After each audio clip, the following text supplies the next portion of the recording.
Well, last week was interesting as I was walking through the Connection Center and I met a fellow who said, "I recognize you. Aren't you the guy who's speaking next week?" I said, "Sure." He said, "Well, I feel sorry for you." I said, "Why?" He said, "John just finished a pretty good series, and then we had a celebrity, and after you, it's all about Christmas." I said, "Are you going to be there?" He says, "No, I've got better things to do."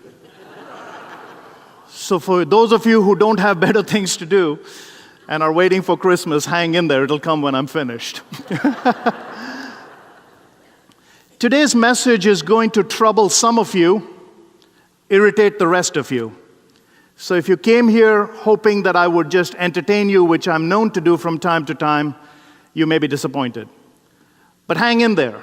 If my averages are correct, I get to grace the pulpit at Trietsch about once every 5 years. So if you're upset, the next time will be 2018. You'll get over it.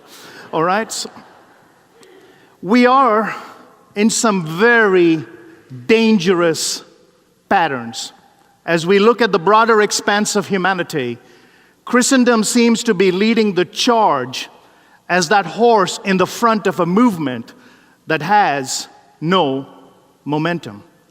We seem to have sat silent and observed as the chaotic world around us has erupted into those chasms of indifference. I'm going to share with you today 4 arguments that we have to win that we seem to be losing in the battle of the mind, which is the discourse of public ideas. Most of the Christians out there who know how it ends seem to be walking around like someone's licked all the red off their candy. Most days they look like the cruise director for the Titanic, and I wonder why they even leave the house to come out and say that they're saved. So you're saying, wait a minute, who gave you the authority to do this? Nobody. But I've traveled much of the free world. And since I was baptized right here at Trietsch, oh so 19 years ago with my boy, I've had the privilege of flapping these gums in 55 countries and watching hell on earth. And then I come back to this nation that I love, my adopted home, and I see where we are supposed to be free and abundant in this gospel, we seem to be missing the point. So let me share with you from the founder of the Salvation Army, someone whose kettles you'll see all over the place during this holiday season. A fat guy in a red suit is going to placate you because he's going to try to make you feel guilty as you go into the store to buy hundreds of dollars, so we do our obligatory dip into that kettle and feel good. But here's what William Booth said when he started this movement. Why is William Booth important to you and I in a Methodist church? Well, he was a former Methodist preacher. And in the year 2002 was voted amongst the 100 most effective British preachers. And believe me, when you look at the likes of Henry Martyn and William Carey and David Livingstone, that's an august line of people to be considered even in the top 100 with. In answer to your inquiry, I consider that the chief dangers which confront the coming century will be religion without the Holy Ghost, Christianity without Christ, forgiveness without repentance, salvation without regeneration, politics without God, and heaven without hell. Ask yourselves where in that dialogue we may have failed. They'll move back a slide as I read the scripture today. It's from Ephesians 6:12. For we do not wrestle against flesh and blood, but against the rulers, against the authorities, against the cosmic powers, over this present darkness, against the spiritual forces of evil in the heavenly places. So when you put the scripture in terms of what our battle is against, I call it a battle of the mind. We live in a pretty technologically savvy world. We are moving at the speed of ignorance, not trying to adapt at the speed of feedback.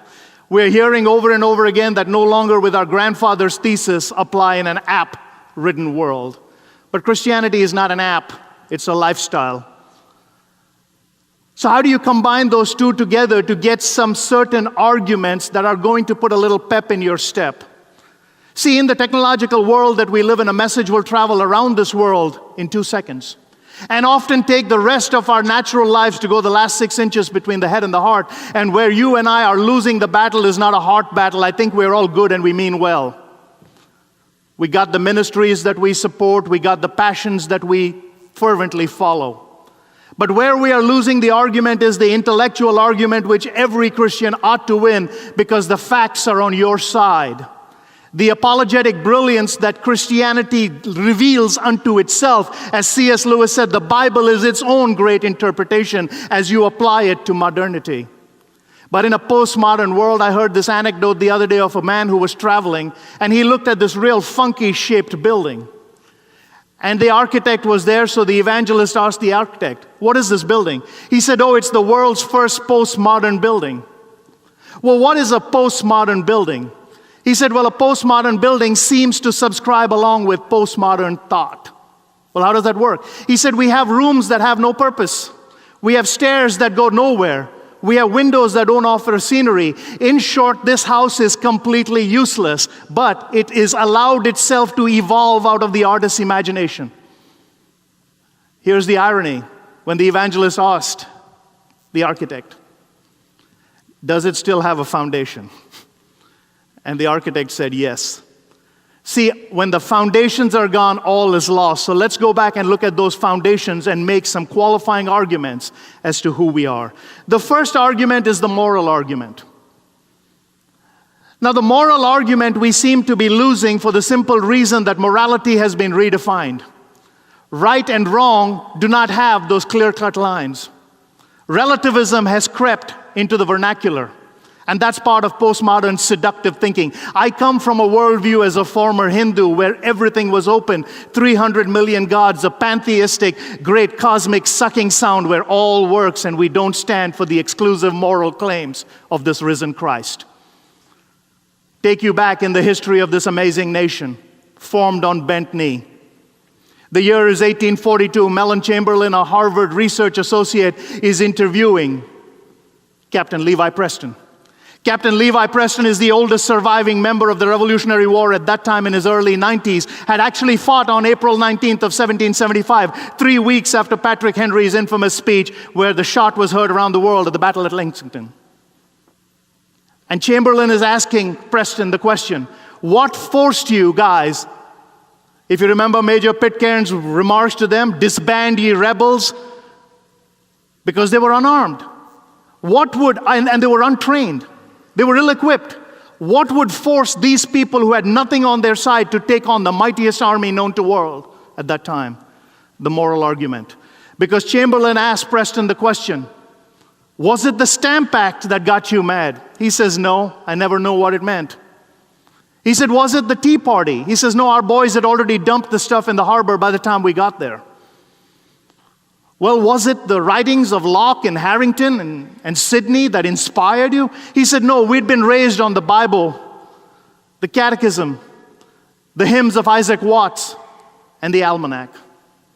As a young immigrant who came to this country, I said, how can a nation make a moral argument if we have removed from our history books the morality that these early people used to fight what they fought for? And I went and downloaded Isaac Watts' hymnal. Here's one of the things that these guys had to memorize that allowed them to take on the greatest army known to man. Why do the nations join to slay the Lord's anointed Son? Why do they cast his laws away and tread his gospel down? The Lord who sits above the sky derides their rage below and speaks with vengeance in his eyes and strikes their spirits through. I call him my eternal Son and raise him from the dead. I make my holy hill his throne and wide his kingdom spread. Ask me, my son, and then enjoy the utmost heathen land. Thy rod of iron will destroy the rebel that withstands. Be wise, ye rulers of the earth. Obey the anointed Lord. Adore the King of heavenly birth and tremble at his word.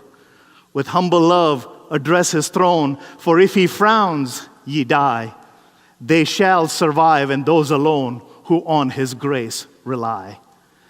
And Preston ended his comments by saying, we had always been free, and we always intended to be free, and the redcoats wished it not so. Who in society is not wishing you to have your moral absolute? Who in society is preventing you from allowing yourself to realize that this risen Christ is unique in all of history? That the statements he made from the cross are enough for you and I to hang our hat on that moral argument. The second becomes the eternal argument. Every other worldview probably has some amount of morality in it. I know the Muslims do, I know the Hindus do, I know the Buddhists do, I know the Jains do. The secular humanists, the progressive atheists, whatever you want to call their nomenclature, everybody believes in some good. But the eternal argument is exclusive to Christ. And the best example I can think of in the eternal argument is the man who led me to Jesus Christ, Zig Ziglar. I remember when I wanted my son to be baptized in this church, and I went and asked Mr. Ziglar if he would come to my son's baptism. He said, "Boy, why do you want to send your son to some place you're not sure you're going?" The eternal argument. I remember after his daughter Susie had passed away, we were in Gatlinburg, Tennessee, where Mr. Z was speaking at a Bill and Gloria Gaither event. Amidst the restrained sobs of a confused crowd who were trying to understand the anguish of a father who had just buried his oldest daughter, yet wanted the affirmation that comes from a motivational speaker. Here's what Mr. Ziglar told that kind audience. "Why are you crying? I'm the one who should be grieving, but I'm happy. Because one day I will get to heaven, and when I do, I will run and look for my mama, and the second person I'll go and try and find is my baby girl." See, he always talked about eternity in the present continuous, not as some remote happenstance that takes place when this life is finished. Tony Evans says the reason Christians miss the eternal argument is we are so busy talking about this heaven we can't describe and don't live as if we have already inherited heaven on earth. See, the moral argument and the eternal argument, once you get that, you get to the accountability argument. And let me go back to those postmodern thinkers that came on the heels of Friedrich Nietzsche. I think some of us who are so avid in our faith, so fervent in our belief, have such a zest for missions, need to go back and read what these progressives have done to a society at large. The four horsemen of the atheistic apocalypse are supposedly Richard Dawkins, the God delusion, Daniel Dennett, a philosopher, Christopher Hitchens, who has since passed, and Sam Harris, who wrote a book, A Letter to a Christian Nation. Hear me, my friends. Sam Harris wrote this in his book, "Given a choice between rape and religion, I would choose rape because religion has done more to harm humanity in the causation of people." As a published author of 4 books now, if I had sent that to any publisher, I would not only be rejected, I would be castigated and never again allowed to write. But because he's an atheist, he can stand up and claim that. Because I'm an evangelist, I can't write anything vile. See, he's losing the account. We are losing the accountability argument to an absolute knucklehead. Richard Dawkins said this, and he's not saying anything new. He said that when someone is overt about their faith, mock them, ridicule them. Oh, I would like him to try. One of the people who sits on the board of my ministry is a travel agent, and he has said anytime Richard Dawkins agrees, give him a first-class ticket one way and let him go start that argument in Saudi Arabia. See how that plays out. But even Dawkins says, I'm 99.9% sure there's no God. Why 99.9%? Because the atheists decided long ago that nobody can have absolute knowledge. And if they claim 100% certainty, then they are claiming absolute knowledge, which they try to deny to begin with. So 99.9 allows them an out. See, the head and the heart argument is very vital. And if you lose the accountability argument, you lose that foundation argument, all is lost. Rear Admiral Jeremiah Denton was in captivity for 8 years as a POW during the Vietnam War. 4 of those in isolation. Came back and went on to serve as senator from the state of Alabama for 8 years. Jeremiah Denton was one of those people, because of his senior ranking during the Vietnam War, was brought in as part of the Vietnamese propaganda machine. They said, we're going to put you on video and you need to appeal to the American people and tell them that they're committing great atrocities. He says, I'm not going to do any such thing. I don't know what my government is doing, but I support it 100%. They said, you don't seem to understand. Not only are you going to get on that video, you're going to tell them we're treating you well. And here was a man with accountability to his nation and accountability to his cause, but a love for his God. He wrote a book called When Hell Was in Session. Blinking his eyes using Morse code, he communicated to the entire free world that the boys were being tortured. In 1969, on Easter in captivity, he wrote this: the soldiers stare, then gaze away. Young John finds nothing. he can say. The veil is rent, the deed is done, and Mary holds her only son. His limbs grow stiff, the night grows cold, but naught can loose that mother's hold. Her gentle, anguished eyes seem blind. Who knows what thoughts run through her mind? Perhaps she thinks of last week's palms, the waving thousands offering alms, or dreams of Cana on that day she nagged him till she got her way. Her face shows grief but not despair. Her head, though bent, has faith to spare. For even now she could suppose his thorns might somehow yield a rose. Her life with him was filled with signs that God wrote straight with crooked lines. Dark clouds may hide the rising sun, and all seems lost when all was won. Can you imagine writing that in captivity? Accountability to your cause, discipline to your purpose, heeding your absolute belief. Now, folks, the arenas I go in, none of you will have the privilege of going, the luxury of going in, or the sheer terror of experiencing. But there's an accountability. See, when I became a believer and was baptized with my son at Trietsch,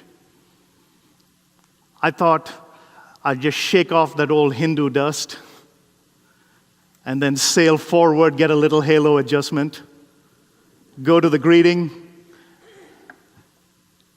have a couple of potlucks, participate in a few missions, and come back. And those are all good. Becoming a Christian was the easiest thing I'd ever done, as hard as I thought it was. Living as one has been the hardest. See, the accountability to the book of Acts of Judea, Samaria, and the end of the earth. The accountability to what we believe is an argument we cannot afford to lose, because if the foundations are lost, everything is lost. When you look at the likes of Adoniram Judson, who was sent by the American Baptist Mission to India, you want to hear a startling statistic, if that ain't a tongue twister. The year of 1793, on the 10th of November, William Carey set foot in West Bengal, India. After he had been denied acceptance on a couple of ships, he was given acceptance on a Danish ship that brought him to India with his wife, who was expecting a child, and a few others. He settled in a place called Serampore. The William Carey Chapel still stands in Calcutta, where Adoniram Judson was baptized. It doesn't seem like a big thing, as one dark nation was being awakened to the gospel of Jesus Christ, where when I left India in 1986, only 2% of the population claimed to be Christians. Today, roughly 7.5% to 8% claim to be Christians. That's a lot when you look at 1 billion people. That's what happened. It began with William Carey on November 10th, 1793. But November 10th, 1793 is also an inauspicious day, because that was the same day the Church of Notre Dame was stripped of its altar in an exclusive claim and accountability to Jesus Christ, and a pseudo-religion was brought in France. And Europe has never been the same since. Same day that God in His wisdom would do this. How do we justify this accountability argument that the world is beckoning for us to put on our head hats and our heart strings and merge them together to give a logical defense of the faith? It brings us to the last one, which is the charity argument. See, we think morality and charity are somehow tied. They are not tied.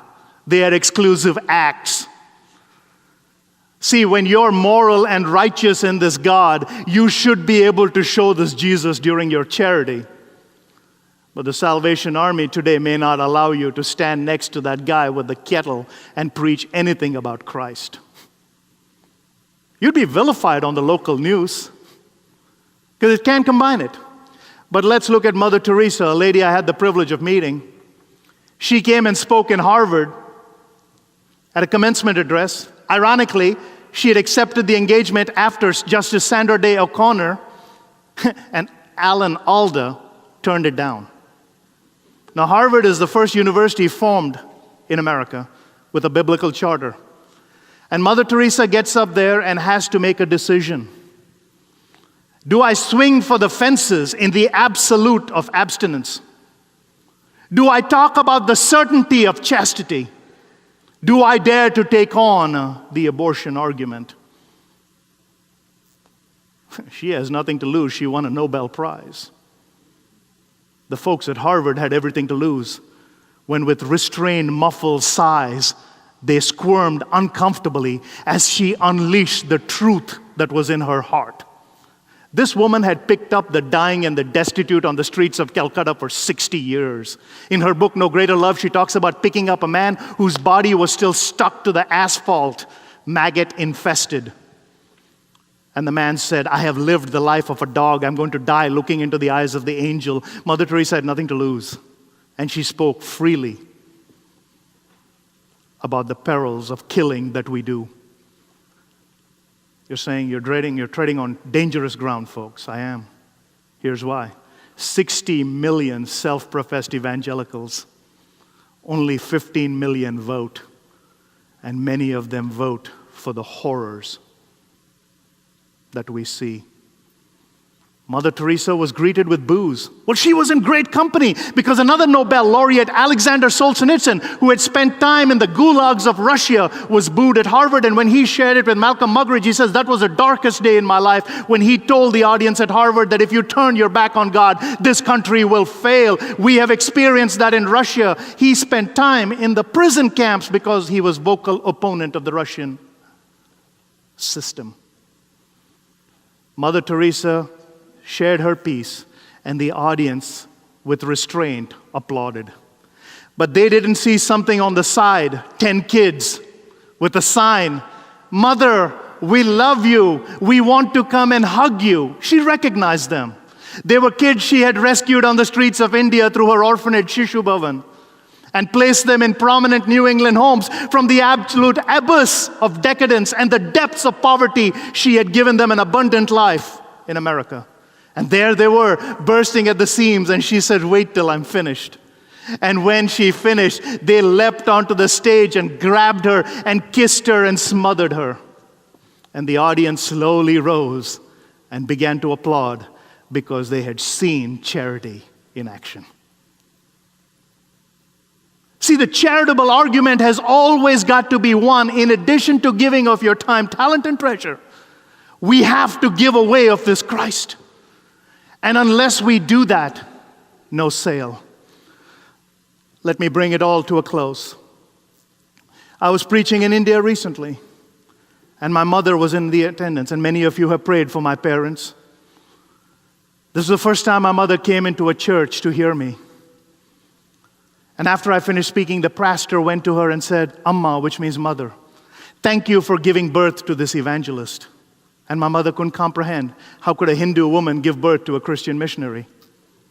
And I had the opportunity to opening the Bible to Jeremiah and showing her, Mom, long before I was in your womb, God already ordained me a spokesperson to nations. And my mother said, maybe I'll pray to your Jesus too. See, in that simple Hindu woman's mind, adding a God is easier than losing a son.